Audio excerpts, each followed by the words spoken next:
Hola Internet y bienvenidos al Viaje del Héroe, la serie donde recapitulamos, hablamos y opinamos de las historias de nuestros personajes favoritos. Soy Julián Globo Bilbao. Y yo Ezequiel Capelo Lalia. Y llegamos a la segunda parte del arco más largo de la furia de Firestorm, el hombre nuclear, con el número 15, Fuga. Y en la tapa podemos ver a Firestorm siendo derribado por alrededor de una docena de múltiplex. El que remata el diálogo, porque esta tapa también tiene diálogo, es bastante menor en tamaño que el resto, lo cual nos da una pista.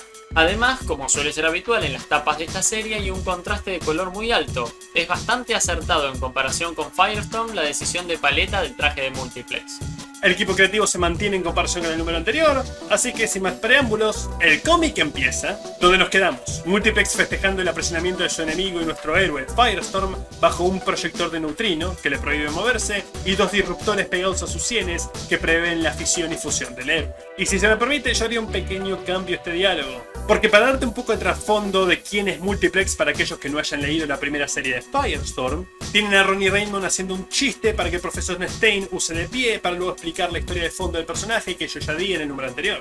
Tendría más sentido que hubiera sido al revés, dado que Stein no recuerda lo que sucede cuando se fusionan. De todas formas, siempre hubiera quedado algo forzado esta explicación porque es un personaje que ya han luchado por él antes. El villano se regodea de su victoria y la ironía de que fueron las acciones mismas de Stein la que lo dejaron en esta posición. Algo que las historietas se van a dar cuenta con el tiempo es que a veces las imágenes funcionan mejor que los diálogos. Y en este caso la splash page que nos da los créditos del número sirve perfectamente para ponernos en contexto. En la misma imagen podemos ver a todos los personajes de cuerpo completo y el hecho de que Firestorm está metido dentro del tubo. Además, por la pose física del villano, incluso sin saber quién es nos podemos dar una idea. Y hablando del villano, ya mencionamos que el traje de Enforcer, además de funcionar muy bien a nivel visual, también tiene algo de funcional en lo táctico y en el que el personaje conoce el terreno. En el caso de Multiplex me parece que no funciona tan bien el hecho de que el traje sea tan complejo, ya que, como veremos, el poder que tiene no necesita de este traje en particular. Especialmente porque tiene falda, guantes muy grandes, un cuello cerrado, muchos botones, casco y lentes. Todo eso es bastante más impráctico que útil. Y Enforcer, después de felicitarlo, pregunta qué sucederá a continuación. Tanto Black le contesta, conseguirán el cerebro de Stein sin el riesgo del héroe, al usar los disruptores para forzar una fisión y matar a Ronnie, algo que le da pausa a Enforcer, dándole un poco más de caracterización a un villano que será muy menor. De la misma forma que el número anterior le mostró su capacidad de respeto hacia una persona que le hace frente, acá nos muestran que de hecho tiene problemas en matar a jóvenes. Es un matón a sueldo, pero tiene estándares a seguir y su propio código. La corta discusión que sale entre los dos villanos le da tiempo a Stein y Ronnie a concentrarse y, con sus mentes combinadas, alteran la composición atómica de los disruptores para sacárselos. Ahora queda el drama de estar paralizado por el proyector, pero sin los aparatitos en las sienes restringiendo sus habilidades, pueden con mayor facilidad transformarlo en una linterna común y corriente, aunque gigante. Libres y con sus poderes a pleno, los villanos están fácilmente fuera de su liga. De una ráfaga transforma la armadura tecnológica de Enforcer en una tradicional medieval, que lo tira al suelo por el cambio de peso y pérdida de equilibrio. Lo que sí le dio tiempo a Multiplex para golpear la maquinaria cercana y absorber la electricidad y energía que fluye libremente. Multiplex es uno de esos opuestos del héroe, pero de una manera más creativa e inventiva que simplemente los mismos poderes que el héroe, pero es villano. El poder de Firestorm está basado en la fusión nuclear, dos personajes que se vuelven uno, alteración de moléculas. Multiplex se basa en la fisión nuclear. Y mientras Firestorm, como vimos antes, parece poder generar energía, Multiplex necesita una fuente externa para activar los suyos. Es un buen giro del cliché. Y su poder, como el nombre lo indica, es crear copias de sí mismo. Cuanto más energía tome y lo rodea, más copias puede hacer. Firestorm intenta atraparlos tirándoles una torre de bloques de letras para niños gigantes encima, pero el profesor le recuerda que no debería jugar con este oponente, puesto que si uno solo se escapa o le pierden la vista y crea otro clon en secreto, jamás podrán atraparlo realmente. Pero cuando Ronnie va a ponerse serio, Enforcer recupera la compostura, lo toma del pie y lo estrella contra el suelo. Va a rematarlo con un pedazo de metal afilado que se separó del piso con el impacto, pero Firestorm se lo derrite en la mano y luego lo deja inconsciente con una ráfaga directa al pecho. Con el matón lidiado, ahora va tras el jefe, que lo está esperando, los dos, del otro lado de la puerta. En el momento que cruza a toda velocidad esperando una persecución hacia un enemigo con varios minutos de ventaja, solo recibe un golpe fuerte de mentón y la imagen de los dos Multiplex huyendo. Pero la emboscada en sí era un engaño. Los dos que agarraron por sorpresa a Firestorm son duplicados.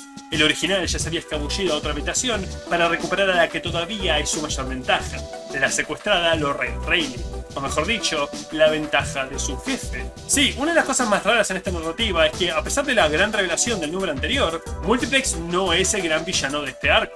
Todavía hay alguien más detrás de cámaras y de hecho va a ser un personaje nuevo, inventado para esta serie. Aunque uno ya se podía dar cuenta que algo más estaba sucediendo por la gigantesca base, los artilugios y los empleados. Multiplex no es rico, así que no podría costearse todo esto. Recuerden que su primer plan era esencialmente una estafa, y la hija del senador está completamente destrozada.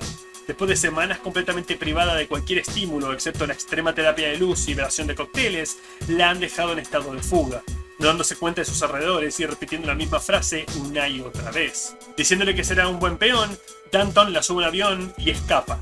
Y al parecer no tiene todos los recursos del mundo, pero sí tiene una navecita, que no es insignia de él, pero en este momento podría ser un poquito más acorde a la paleta de color. ¿Por qué digo esto? Habrán notado que siempre que aparece el personaje se mantiene cierta paleta de colores fríos y este cuadro no es la excepción. A no ser justamente por esa nave de un rojo chillón, pero esto es simplemente una cuestión estética. Otra cosa interesante a destacar, y que para mí por un lado funciona y por otro no, es el hecho de que Multiplex sea tan expositivo. Esto se debe porque en el contraste al tener Enforcer al lado hace que tengan dos personalidades que chocan bastante. Pero por otro lado hace que básicamente el hombre te esté contando toda la historieta. Volviendo a Firestorm, está lidiando con el resto del personal de la base y el ejército de duplos que los otros Multiplex crearon. Una de las mejores formas de representar una cacofonía de sonidos en un cómic es poner un montón de globos de diálogo sin cola, para mostrar que no queda claro de dónde viene el sonido y poder superponerlos unos sobre otros. Acá incluso el de hacer que los Multiplex digan la misma frase una y otra vez, te dan esta sensación de eco en el cerebro a pesar de no tener sonido. Este ejército de un solo hombre salta sobre él y con cada golpe que Firestorm tira, cada uno que derriba, otro sale para reemplazarlo. El profesor le aclara que podría conseguir la ventaja eventualmente, puesto que con cada clon que crea, su masa es menor. Porque manteniendo uno de los aspectos de la ley de la física de la cual el personaje está inspirado, la materia no puede crearse o destruirse, así que cada copia pierde algo. A veces es altura, a otras veces, como es en este caso, peso, volviendo cada copia más débil que la anterior. Pero tengo que aclarar que no es exacta, no es que cada copia es literalmente la mitad de la altura o la mitad del peso que la que vino antes, es simplemente la inspiración que toma. Y este es el momento que hace un paralelo a la tapa. No solo porque tenemos una hermosa ilustración que incluso podría ser una portada, sino también porque ahora entendemos por qué el tamaño del personaje no era constante. Dado que Ronnie no puede usar sus poderes contra materia orgánica, solo es capaz de usar puños contra el ejército. Así que Multiplex le susurra sus declaraciones de victoria al oído al héroe con la esperanza de que Stein esté escuchando, pero en el medio de mar de puños y patadas, Firestorm desaparece, usando sus poderes de alteración de densidad molecular para atravesar el suelo. Otra cosa a resaltar es la forma de hablar de Multiplex. Todas las copias teniendo prácticamente el mismo diálogo en unísono implica que es una mente controlando todos estos cuerpos. No puede darse el escenario de quién es el clon y quién es real, o una copia que traicione a otra, porque es una persona en múltiples entidades, como si fueran solo más brazos y piernas. Puede disociarse o enfocarse más en una que en la otra, pero en última instancia todos forman parte del mismo ser. Los Multiplex se preocupan y Firestorm se da cuenta que debajo de la habitación estaba el generador de energía de la base. Con un simple disparo dejan a oscuras todas las instalaciones, privando a Multiplex de su fuente externa para sostener sus múltiples clones, que empiezan a desaparecer uno a uno, dejando a ninguno atrás, enseñándole al héroe que el original y verdadero se había escapado hace tiempo. Después de informar a las autoridades para que hagan los arrestos, Ron y Stein empiezan a debatir qué hacer ahora que su primer enemigo sabe sus identidades secretas, e incluso tienen la idea de hacerse públicos antes de que él pueda usar la información. Recuerden que hoy en día se ha vuelto muy común que los superhéroes no tengan identidad secreta, pero en ese entonces era más raro. Más que nada tener un superhéroe cuya identidad secreta era parte de una dinámica original y luego cambiar el status quo de manera abrupta de esta manera. Usualmente o no tenían de entrada o siempre tenían. El hecho de tener que dejar de mentirles a todo el mundo y los malabares que deben hacer para fusionarse si son descubiertos lo hace algo tentador, pero dejan la discusión cuando Clarissa se desaparece en el departamento. Ronnie, bajo el engaño que ella quiere reconciliarse con Martin, los quiere dejar solos, pero Clarissa le insiste que no es necesario, y cuando el joven se va a buscar un refrigerio en la sala contigua, regresa a la visual de Martin gritándole a todo pulmón a la mujer, e incluso le levanta la mano con intención de golpearla. Ronnie lo detiene de un grito y Stein se mira la mano sorprendido de lo que iba a hacer. Pero sí, Algo interesante es que esta escena de cierta forma le da un poco de validez a Clarissa. Y aún así van a sostener la narrativa de que ella es simplemente la villana manipuladora. Parece que la intención es, como no escuchamos la conversación entre Clarissa y Martin porque decimos a Ronnie, hacernos creer que ella dijo algo para provocarlo y que Stein quede mal en frente de su compañero. Pero no hay nada que ella pudo haber dicho que justifique a Stein poniéndose físico con ella. Así que nos deja con la imagen de que claramente había algo debajo de la piel del hombre que justificó su divorcio y separación y una especie de rencor de parte de Clarissa, a pesar de que la narrativa se ha mantenido y se mantendrá de manera muy unilateral en contra de ella. De cualquier forma, para que no quede sucia la imagen de Stein, en el último cuadro vemos que él estaba a punto de hacer algo tan inconsciente que se sorprende a sí mismo, lo cual nos deja claro que en ningún momento le levantó la mano ni esperaba hacerlo. De esta forma se genera un refuerzo de la idea de que ella lo está manipulando hasta tal punto que él sale de sus casillas. De cualquier forma, somos conscientes de que esta es una historieta que ya tiene un tiempo y que hoy probablemente se manejarían las cosas de otra manera. Y de nuevo, creo que tal vez vale la pena recordar que Jerry Conway estaba pasando por un divorcio en este momento cuando estaba escribiendo estas historias. No sé si estaba proyectando un par de cosas a través de esto.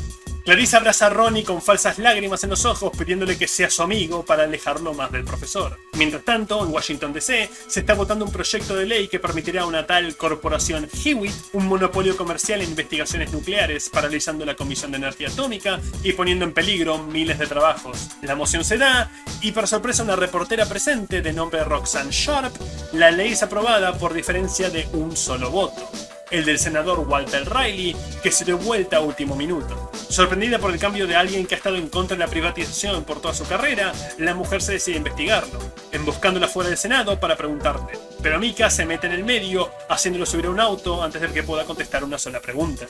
33 minutos después, ella lleva al senador a una enorme mansión perteneciente a su empleador, o como ella le recuerda, al de ambos. Al entrar, la primera habitación es una esclusa y hombres en trajes altamente aislantes lo investigan para asegurarse que la mansión permanezca completamente sellada de todo contacto con el exterior. Un detalle visual que vale la pena destacar en toda esta escena y que va más allá de la paleta elegida, que es lo que solemos mencionar, tiene que ver con la idea de usar los blancos de la página en contraste con el color para generar iluminación focal, como podemos ver en este cuadro cuando el senador se da cuenta de qué es lo que tiene enfrente.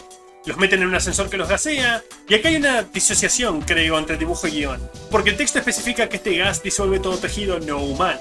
Mika aclara que la ropa está incluida y por eso tendrán una nueva abajo, pero a pesar de ello la ropa está completamente intacta después del gas. No sé si Broderick pensó que el diálogo tenía que venir en el cuadro siguiente, como que todavía no se había surtido efecto.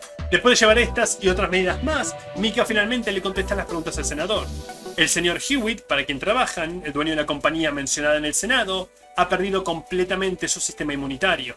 La más menor de las infecciones podrían acabar con su vida. Y este personaje que ha estado en las sombras prácticamente desde el primer número, finalmente es presentado, en su cama, conectado por tubos a un traje especial. Es una fuerte introducción para un villano. Los sistemas de seguridad sirven como demostración de su poder y debilidad simultáneamente. La cantidad de autoridad y dinero que mueve para poder tener todo esto instalado en su casa, pero es todo lo que necesita para simplemente mantenerse sano. Y aunque sus metas están ofuscadas, sus motivaciones se vuelven perfectamente claras con simplemente la primera conversación con el senador. Es un hombre poderoso que perdió muchos de los placeres que un hombre poderoso desea. Un rico que nació con una cuchara de plata en la boca que ahora ya no puede gozar. Así que busca otras maneras de saborearla o recordar su sabor, y eso implica hacer sufrir a la gente de menor estatus, porque es el único recuerdo de la vida que solía tener que le queda. Y otro elemento que hace a la genial caracterización del personaje es el hecho de que la tipografía es bastante más chica que el del resto de los personajes. Esto nos da la idea de que si bien es un personaje que habla mucho, su voz no tiene la misma potencia que sus palabras. El senador Riley le pide que, ahora que cumple su parte, suelte a su hija, pero resulta que Hewitt tiene otros planes, y se la muestra flotando en el interior de un tubo gigante que tiene cierta similitud al que Firestorm estuvo atrapado al principio del número. Del otro lado de la misma base, Multiplex expresa su frustración por su fracaso a un tal Maxwell, un mercenario random que aparece por primera vez en este número. Este lo consuela y le asegura que la información que consiguió con la grabación podría ser útil. Ahora que saben que el accidente le dio tanto a Raymond, Stein y Black poderes, si está dispuesto a intentarlo, podrían replicarlo. De nuevo, fascinante que le den tanto a un personaje tan menor. En lugar de tu típico matón, ponen una persona comprensible, que no culpa a otros por sus fallos e incluso busca una manera de explotar lo ganado. No para él, sino para sus jefes, mostrando una gran lealtad hacia sus superiores. Siendo honesto, hay algo tan específico en la caracterización de este tipo, que la primera vez que lo leímos pensamos que era Enforcer visto por primera vez fuera de su traje.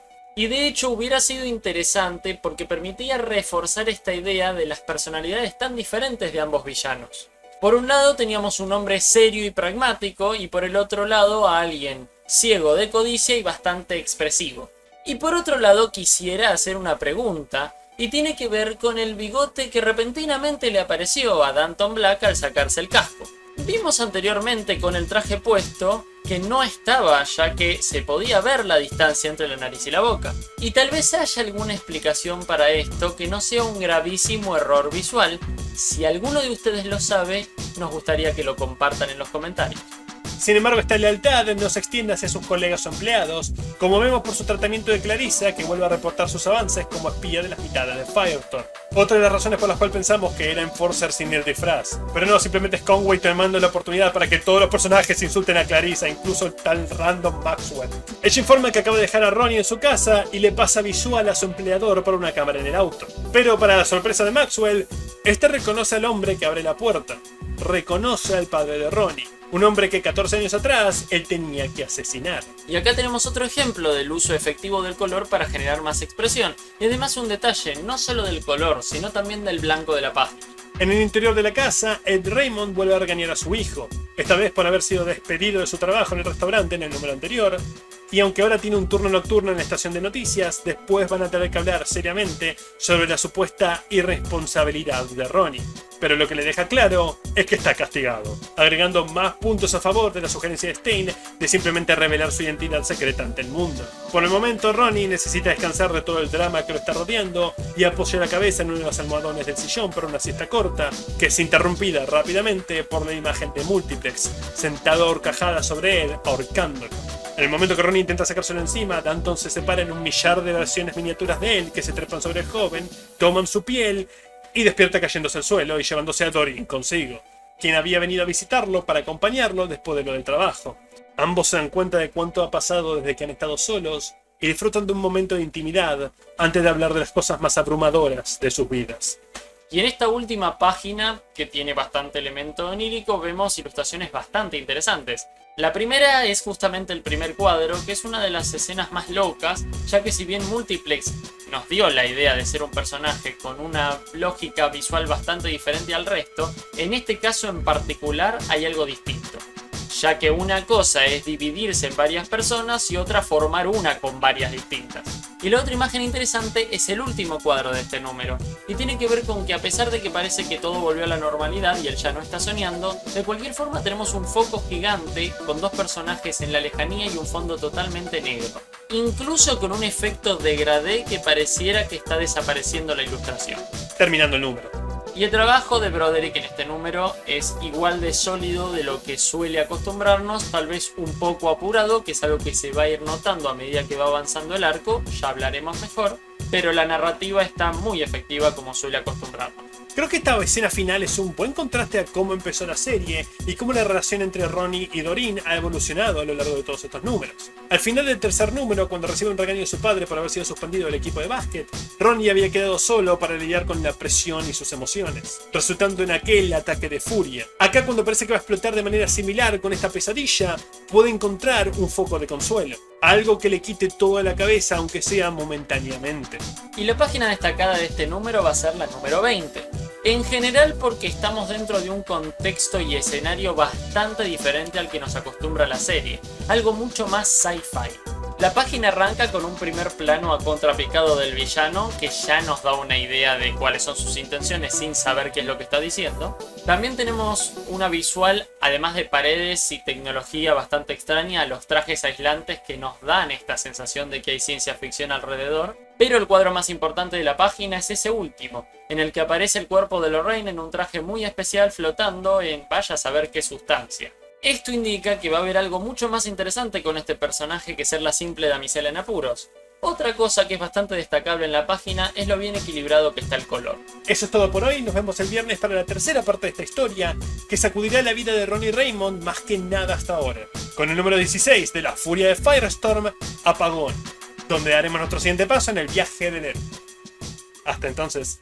¡Hey! Si te quedaste hasta el final, probablemente te haya gustado nuestro contenido o realmente lo odiaste. En cualquier caso, por favor considera suscribirte o al menos darle un me gusta. Esos 2 clics ayudan más de lo que pueden imaginar. Si les gustó la historia, por favor consideren comprarla y apoyar el noveno arte que nos dio tantos maravillosos personajes. A su izquierda hay una lista de reproducción con más capítulos de este personaje y a su derecha de uno diferente. Por favor, consideren entrar en esa madriguera con nosotros y vuélvanse expertos en las historias que amamos. ¡Hasta la próxima!